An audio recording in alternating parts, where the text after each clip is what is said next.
When I opened my eyes in the hospital, everything hurt: my ribs, my legs, my lungs, even my eyelashes.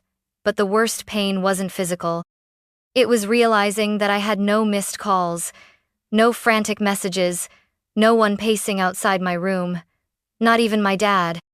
3 days after the crash, he finally walked in. I was ready to cry from relief. But he didn't ask if I was okay. He didn't hold my hand. Instead, he sighed, looked around the room, and said, "Do you still have that emergency fund? Jessica's in trouble. She really needs help."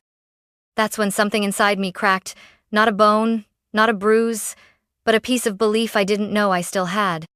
Because I hadn't died in the crash, but in that moment, I realized I'd been invisible to my own family for years. It had been a normal Tuesday. I'd stayed late at the office to finalize a code deployment. The sun was already dipping when I finally got on the road, dreaming of leftover pasta and a long, hot shower. I remember checking my mirrors at the intersection. I had the green light. Then metal, screeching, shattering. A massive black SUV ran the red and plowed into my driver's side. I don't remember the impact, just a blur. Then white, sirens, pain like nothing I'd ever known. I woke up sometime later with tubes in my arms and a monitor beeping near my head. They said I'd blacked out. Internal bleeding, 3 broken ribs, fractured femur. A miracle I'd survived it all. The nurse asked if I wanted her to contact my emergency contact. I said, "My dad, Robert Monroe." She nodded and left the room. That was on a Tuesday night. By Friday, he still hadn't shown up. Not a call, not a text. I kept thinking maybe he was traveling. Maybe he didn't get the message. Maybe it was just taking time. But on Saturday morning, my nurse said she'd called him again and he'd picked up. She paused. Her face looked careful, like she was trying not to say something. "He said he was aware," she told me. "He didn't ask for details, just said he was dealing with something else right now."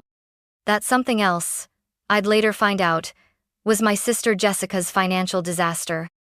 I couldn't eat that day. I couldn't even cry. I just stared at the ceiling, wondering how many ways someone could be erased from their own family. I wasn't angry yet. I was suspended, in shock. Lena, my best friend from college, who now worked in the same hospital, was the only one who came. She brought me a stuffed fox from the gift shop, said it was ugly but loyal, like her. "Your family know you're here, right?" she asked carefully, fluffing my pillow. I didn't answer. I didn't have one. On the 4th day, just after the nurse helped me sit up and change the dressing on my side, I heard footsteps approaching my room. I turned, expecting Lena. Instead, it was my dad. Robert Monroe, pressed shirt, sharp jaw, phone still in hand. He looked like he'd just stepped out of a boardroom. I waited for the emotion to hit me: relief, maybe, something. But all I felt was confusion. He didn't rush to my side. No hug, no frantic questions. He just stood there, looking around like the hospital room was mildly inconvenient. "Hey," he said finally, eyes landing on the 4 in my arm. "You look awake." "Yeah," I replied, my voice hoarse. 4 days now." He blinked. "Right. They told me." He pulled the chair closer, sat with a sigh. I watched him shift in place like this was some sort of negotiation he didn't want to lead. Then he said it. "Jess is in a bit of a situation. She made some bad decisions with her ex-investment stuff. Pretty bad fallout. She needs help." I didn't say anything. He went on. "You've always been the stable one. You've got savings, right? Something from that job of yours? She just needs enough to hold her over, tide her through the storm." The words hung in the air, heavy and ridiculous. I stared at him. I was sitting in a hospital bed with stitches along my stomach and screws in my leg, and he was asking me for money. To help Jessica. I wanted to laugh, but I couldn't breathe deep enough for it not to hurt. "I almost died, Dad," I finally said. "And you're here to talk about Jessica's money problems?" He raised his eyebrows like I was being unreasonable.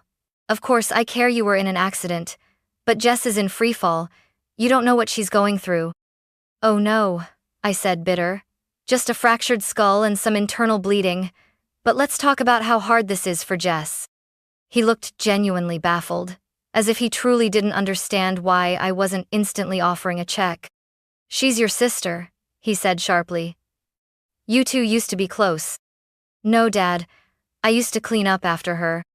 I turned away and stared at the window. I couldn't look at him anymore. He didn't stay much longer, just muttered something about letting me rest, and walked out. No, I'm glad you're alive. No. I was scared. Just Jessica. Always Jessica. After my dad left, I stared at the ceiling for hours. The machines beeped. The hallway outside was a blur of motion. A nurse poked in to adjust my IV, but I barely noticed. My chest ached not just from the cracked ribs, but from something deeper, older. It wasn't just what he said, it was the fact that I'd expected more, even after everything, even after a lifetime of being invisible unless someone else needed something. I kept replaying his words over and over. Jess is in a bit of a situation. You've always been the stable one. She just needs help. As if I were some sort of family piggy bank. As if surviving a car crash made me more useful, not more worthy of care. I thought of my savings account, the money I'd built carefully over a decade working in tech. I wasn't rich, but I'd been disciplined. Budgeting every month, skipping vacations, delaying fun, all to build a future for myself. Not to bail out Jessica from another situation. This wasn't the first time either. There was a memory vivid, sharp from high school. I had just gotten accepted into a competitive summer robotics program. It was expensive, sure, but I'd earned a partial scholarship. I'd been so proud. Then Jessica got caught shoplifting.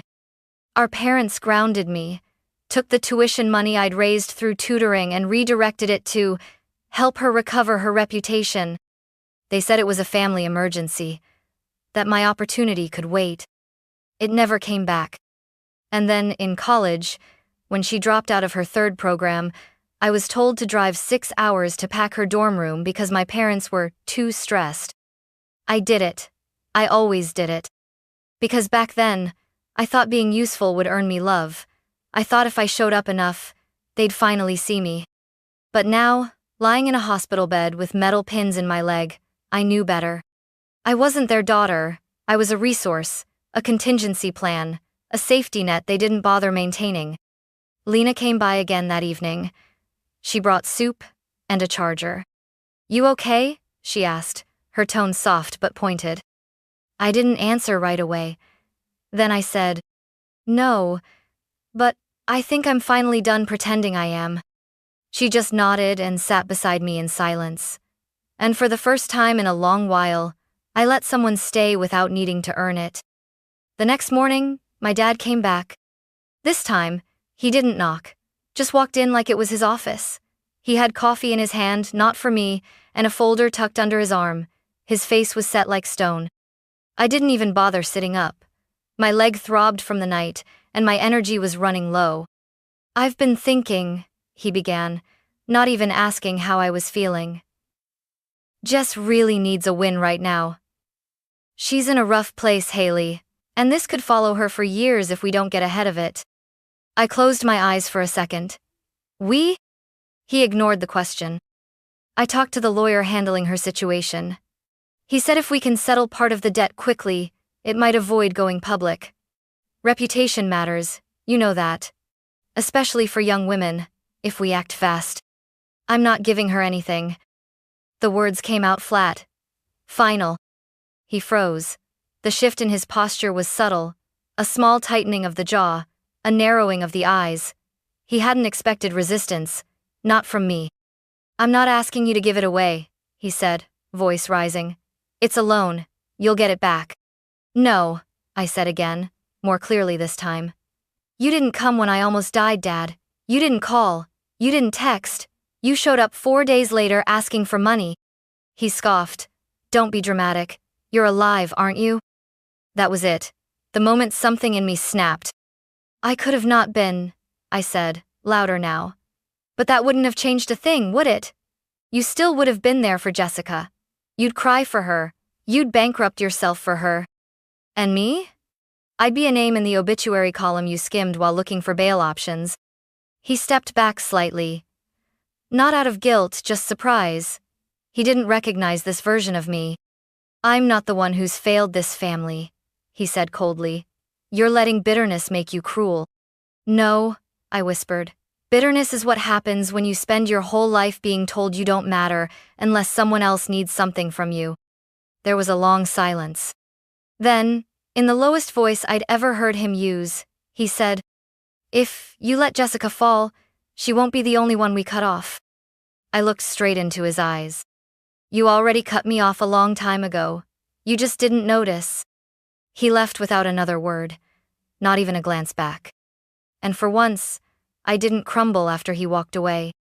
After my dad left, the silence in the hospital room felt different. He hadn't yelled when I said no. He didn't beg. He threatened. And I realized that was the only language he'd ever used with me. Not always with words, sometimes with silence, sometimes with expectation, but always, if you don't give, you don't belong. I sank back into the pillows, letting the weight of years settle around me. My body was healing, slowly. But my mind was replaying every scene that had led me to this point, a life built on being the second choice. Or worse, the convenient choice. I thought about senior year. I'd been accepted to Northwestern with a scholarship. Not full, but enough to make it work. I was ready to go, ready to leave Oregon and everything behind. But Jessica got pregnant. And my parents said, You can defer, just 1 year. Help us get through this. So I did. I stayed, worked, helped babysit, took night classes instead. Jessica moved on. She broke up with the guy, moved to another city, and got an apartment funded by our parents. I never went to Northwestern. They said by then, I'd found a groove here anyway. They said it like it was a compliment, like giving up a dream made me mature. Then there was the Christmas. Jessica crashed my car because she was too drunk to drive her own. My parents made me lie to insurance and say I'd been the one behind the wheel because she already had a DUI, Hailey. You don't want her life to be ruined, do you? They fixed the car, but they never fixed the trust. And now, after all those years, I was lying in a hospital bed with metal screws in my bones, and they still didn't see me as someone worth showing up for. Just someone useful, someone available. Not once had anyone in my family said, "Thank you," for those sacrifices. Not once had they asked if I wanted to give. They just took. Because I let them. Lena came in around noon. She brought better soup this time, creamy tomato from the cafe downstairs. She saw my face and didn't ask questions. Just handed me a spoon and sat quietly. That's what real care looks like, I thought. Someone who shows up without needing something. Halfway through the meal, I said, "I think I'm done, Lena." With the soup? With pretending this family loves me. She didn't flinch. Just reached over and squeezed my hand. "You don't owe anyone your pain," she said. For the first time in my life, I believed it. 3 days after I was discharged, I came home to find them waiting. My crutches clicked against the hallway floor as I limped up the last steps of my apartment building. I was exhausted, bone-deep tired. All I wanted was silence, my couch, and maybe some terrible Netflix. Instead, I saw my dad standing at my door. Jessica was beside him. She wore oversized sunglasses and clutched her designer purse like it was a lifeline. He held a folder. Again. I froze. They must have called the hospital and gotten my discharge time. No one had told me they'd be waiting. "Hailey," my dad said, like nothing had happened. "We just need 5 minutes." I didn't move. I already said no. Jessica stepped forward, her voice trembling in that performative way she'd mastered since childhood. "I know I messed up," she said. "I'm not proud of it, but I'm your sister.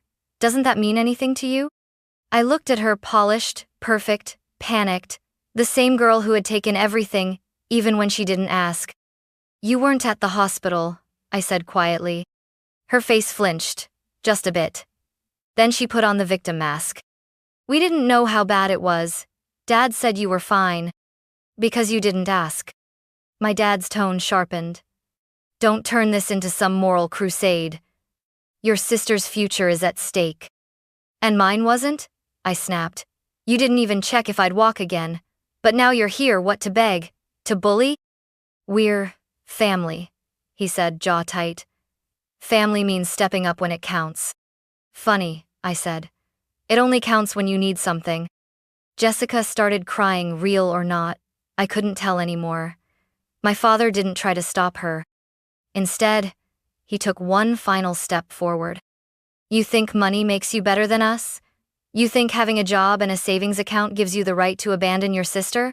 No, I said, but it gives me the right to decide who I give my life to. He opened his mouth again, probably to deliver one more threat, but I held up my phone. If you don't leave right now, I'm calling the police. His face went blank. He stared at me like I'd just spoken a language he couldn't understand. Then he turned to Jessica and muttered, "Let's go." They left without another word. I stood there in silence for a while, hands still clenched around my phone, heart pounding. A part of me wanted to collapse. Another part stood a little taller. I hadn't just shut the door on them. I'd shut the door on a lifetime of guilt. It started with a Facebook post. Not from me. From my cousin, Melissa. I hadn't spoken to her in nearly 7 years. We were close as kids, but drifted after college. That morning, I woke up to a private message sitting quietly in my inbox. Hey, I don't want to overstep, but I heard from your dad. He said you're refusing to help Jessica because you're still bitter about childhood stuff. I just wanted to check, is everything okay? I stared at the message for a long time. I didn't even know how to begin. Instead of explaining, I typed, "Can we talk?" We scheduled a call, and for the first time, I told someone outside of Lena what had happened. The accident, the hospital, the silence, the confrontation, and the fallout. Melissa didn't interrupt. When I finished, she exhaled slowly and said, "That sounds exactly like them." It turned out, my parents had started making rounds, quietly poisoning the family tree, painting me as selfish, vindictive, ungrateful for all they've done. They told everyone I was sitting on a pile of cash while Jessica was drowning. That I was letting my sister's life crumble because of old grudges. They'd left out the part about not visiting me in the hospital. They'd left out the part about demanding money like it was owed. But something unexpected happened. People didn't buy it. Not this time.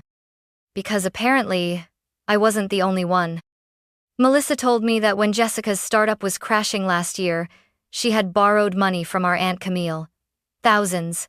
Promised to pay it back in 2 months. It never came. When Camille asked about it, my father told the family Camille was spiteful and jealous of their success. They stopped inviting her to holidays. Another cousin, someone I barely remembered from childhood, messaged me the next day. "I always wondered why your parents acted like you weren't there. I saw it when we were kids. I'm sorry I didn't say anything." And then came the most unexpected one. A message from Uncle Daniel, my dad's younger brother. "Your dad hasn't changed. He always covered for Jessica. I cut ties years ago. But you? You didn't do anything wrong. You just stopped playing their game." My inbox slowly filled up. Stories, regrets, apologies. It was overwhelming, like a chorus of voices. I didn't know I needed finally speaking in unison. I showed Lena one message. She smiled and said, "Told you. Truth echoes." My parents didn't reach out again. Not directly. But I did hear from a mutual family friend that they were furious, embarrassed. That their social circle had started to shrink, people questioning them, asking what really happened. They couldn't control the story anymore. They couldn't spin me into a villain when the truth was multiplying. And Jessica? She sent me a single text. "I hope you're happy. You destroyed this family." I didn't reply. Because I hadn't destroyed anything. They had built our family on imbalance, on silence, on one child being the sun and the other a shadow. All I did was step into the light. That week, Melissa invited me to a small family, BBQ, no parents, no Jessica, just cousins, aunts, uncles, who wanted peace. I almost said no. But then I remembered what Lena told me. You don't owe anyone your pain, but you do deserve connection. So I said yes. At the BBQ, Aunt Camille hugged me so tight I thought my ribs might re-crack. Uncle Daniel grilled salmon and called me the bravest damn Monroe. It wasn't a dramatic reconciliation. It wasn't a movie moment. But it was real. And as I sat on a patio chair in the sun, laughing with people who finally saw me, I realized something. I hadn't lost my family. I had finally found the part of it that knew how to love. It's been a month since the barbecue. I haven't heard from my parents. Not a call, not a text. Jessica's number is blocked. The silence used to terrify me, that gnawing, endless quiet that made me wonder if I'd made a mistake. But now, it feels like air. Fresh, unpressurized, mine. I changed the locks on my apartment. I updated my emergency contacts at the hospital. Lena is now at the top of the list. I even removed my family name from my voicemail. Just my first name now. You've reached Hailey. Leave a message. Because for the first time, I'm not a Monroe shadow. I'm just Hailey. I started therapy. My therapist says I've been in survival mode for years, tiptoeing around people who only showed love when it served them. She helped me name something I hadn't been able to: emotional neglect. The thing is, once you name it, you can finally choose not to carry it anymore. Last week, I transferred part of my savings into a fund not for anyone else, not for emergencies, but for me. Travel, rest, maybe a cabin for a week in the woods, silence, but the good kind. Lena's planning a road trip and asked if I want to join. I didn't hesitate. I want to drive again, to reclaim the road that nearly killed me and remind myself that I'm still here. Still in control, still choosing. Sometimes, I think about what would have happened if I had said yes. If I'd handed over the money, if I'd swallowed my anger, if I'd played the role they wanted one last time. Would they have thanked me? Probably not. Would they have respected me? Definitely not. They would have pocketed my sacrifice, smiled politely, and walked away until the next emergency. But I didn't say yes. I said no. And that one word didn't make me cruel. It made me free. Because love shouldn't require pain. Family shouldn't demand silence. And being someone's daughter should never mean disappearing inside their expectations. So no, I'm not sorry. I'm not ashamed. I'm not theirs anymore. I'm mine.